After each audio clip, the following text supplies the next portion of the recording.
అందరికీ నమస్కారం.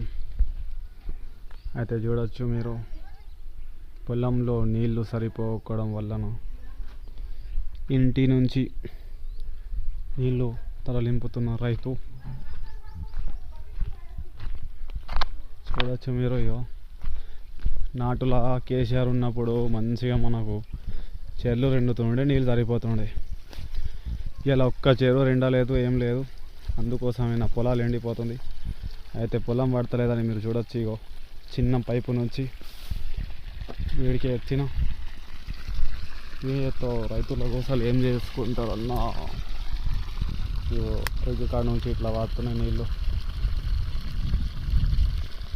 మూతి ఎండిపోయింది, చెరువు కూడా ఎండిపోయింది, కనబడుతుంది. ఈ చెరువు ఎప్పుడు ఫుల్ ఉంటుండే, ఒక్క చుక్క నీళ్ళు లేదు అన్న. రైతు బాధ ఎవరు అర్థం చేసుకోవాలి. పొలం ఎండిపోతుంది కాచుంటి ఇంటికాడ నుంచి, ఇంటి రేగు నుంచి మెల్లమెల్లగా వాడుతున్నా. 8 రోజుల నుంచి ఇట్లా చేస్తున్నా.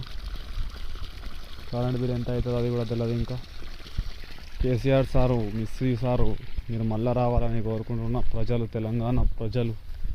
ఎందుకంటే మీరు చూడవచ్చు, ఎప్పుడు లేదు నాకు 10 సంవత్సరాల్లో ఎప్పుడు లేని బాధ ఇప్పుడు ఎట్లా వస్తుంది. చెరువు రెంపితే ఎందుకు వస్తుంది? ఒక్క చెరువు రెంపుడు లేదు, ఏం లేదు.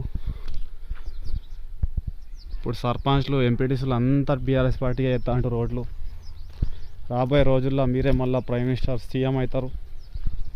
ఎందుకంటే ఇంత బాధ చూడొచ్చు మీకు. ఈ మాడి పట్టించినప్పటి నుంచి ఇలా లేకుంటే మొత్తం ఎండిపోతుంది. చూడవచ్చు మీరు రైతులందరూ ఎంత కష్టం వచ్చింది చూడరు. ఇగో కనబడుతుందా? ఇంటి నుంచి ఇట్లా పట్టిన పైప్ పట్టిన పైప్లోకి వెళ్ళి ఇట్లా వస్తున్నాయి నీళ్ళు. ఇగో